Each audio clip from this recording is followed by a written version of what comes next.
Welcome to our channel.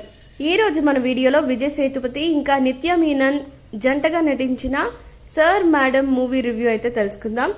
Akash alias ఆకాశం 10th fail అవడంతో చదువు మానేసి సొంతంగా నాన్ వెజ్ హోటల్ పెట్టుకుని దాన్ని ఫ్యామిలీతో కలిసి రన్ చేసుకుంటూ ఉంటాడు. ఇక డిగ్రీ చదివిన రాణిని పెళ్లి చూపులు చూడడానికి వెళ్ళి చాలా చక్కగా పెళ్లి కొప్పించేసి రాణిని పెళ్లి చేసుకుని వచ్చేస్తారు.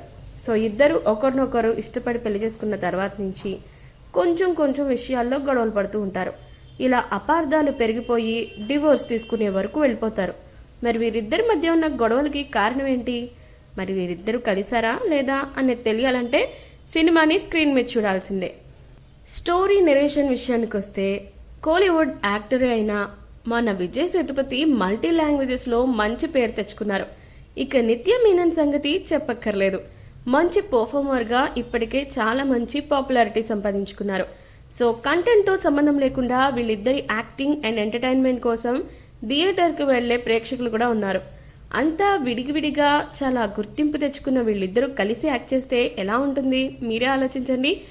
డిఫరెంట్ కాన్సెప్ట్తో డిఫరెంట్ క్యారెక్టర్స్తో యాక్టింగ్ పరంగా మాత్రం కోలీవుడ్ డైరెక్టర్ పాండురాజ్ ఒక సగటు ఫ్యామిలీ డ్రామాని తెరకెక్కించారు. సో ఈ డ్రామాలో కొత్తగా ఏమైనా చూపించారా అంటే లేదు, బట్ నార్మల్గా భార్యాభర్తల మధ్య వచ్చే కామన్ థింగ్స్ గురించి అలాగే అత్తా కోడళ్ళ గురించి జస్ట్ అవేర్నెస్ని క్రియేట్ చేశారు.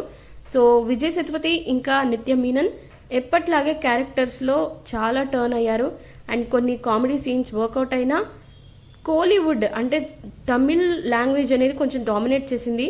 సో రొటీన్ ఫ్యామిలీ డ్రామాగా చెప్పుకోవచ్చు. సో విజయ్ సేతుపతి ఇంకా నిత్య మీనన్ల మధ్య కెమిస్ట్రీ బాగా వర్కౌట్ అయింది. వాళ్ళిద్దరి మధ్య ఉన్న కామెడీ సీన్స్ కానీ సరదా సీన్స్ కానీ చాలా బాగా ఎంగేజ్ చేస్తాయి. అండ్ ఈ సినిమా అయితే కొంచెం నిడివి తక్కువగా ఉంది. విసుగు తెప్పించే ఫ్యామిలీ డ్రామాతో అయితే కొంచెం బోర్ కట్టిస్తుంది. ప్రేక్షకులకు కొంచెం రిలీఫ్ అవ్వడానికి ఖచ్చితంగా ఇంకొంచెం ఏమైనా ఎక్స్ట్రా ఎపిసోడ్స్ పెట్టుంటే బాగుండేది అనిపించింది. అండ్ హీరోయిన్స్ మధ్య ఇంట్రొడక్షన్, హోటల్లో పరోటాల సీన్ చుట్టూ తిరిగే సీన్స్ ఇవన్నీ కూడా కొంచెం సీరియల్ మోడ్లో అనిపించింది. అండ్ కంప్లీట్గా కోలీవుడ్ నేటివిటీతో మరీ లౌడ్గా సాగే సీన్స్ కూడా ఒక ఫేజ్ దాటాక బోర్ కొట్టిస్తుంది. సో కామెడీ కూడా మరీ లౌడ్గా ఎంజాయ్ చేయలేని సిచ్యువేషన్లో ఉంది కాబట్టి జస్ట్ వన్ టైం అయితే సినిమాని చూడొచ్చు.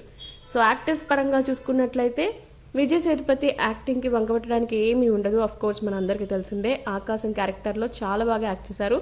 అండ్ నిత్య మీనన్ది కూడా అంతే పర్ఫెక్ట్ యాక్టింగ్లో ఉన్నారు. రాణి క్యారెక్టర్లో చాలా న్యాచురల్గా నిజంగా మన ఇళ్లలో ఉండే వాళ్ళ గురించి లాగా ఎక్స్పెక్ట్ చేయడం అనేది నిత్య మీనన్ స్పెషాలిటీ అని చెప్పవచ్చు. ఇక టెక్నికల్ టీమ్ విషయానికి వస్తే మ్యూజిక్ డైరెక్టర్ సంతోష్ నారాయణన్ తన మార్క్ని పక్కన పెట్టి ఈ స్టోరీకి తగ్గట్టుగా సాంగ్స్ ఇంకా బ్యాక్గ్రౌండ్ మ్యూజిక్ అందించారు. సాంగ్స్ ఓకే అండ్ మ్యూజిక్ కూడా అక్కడక్కడ స్టోరీకి రిలేటెడ్గా అయితే ఉంది. సో ఓవరాల్గా అయితే మ్యూజిక్ వర్కౌట్ అయింది. Sukumar cinematography okay and production values బాగున్నాయి. అండ్ టోటల్గా చెప్పాలంటే రొటీన్ ఫ్యామిలీ డ్రామా లాగా సర్ మేడం ఎంటర్టైన్ చేస్తుంది. ఇలాంటి మరెన్నో ఇంట్రెస్టింగ్ అప్డేట్స్ కోసం సబ్స్క్రైబ్ టు అవర్ ఛానల్.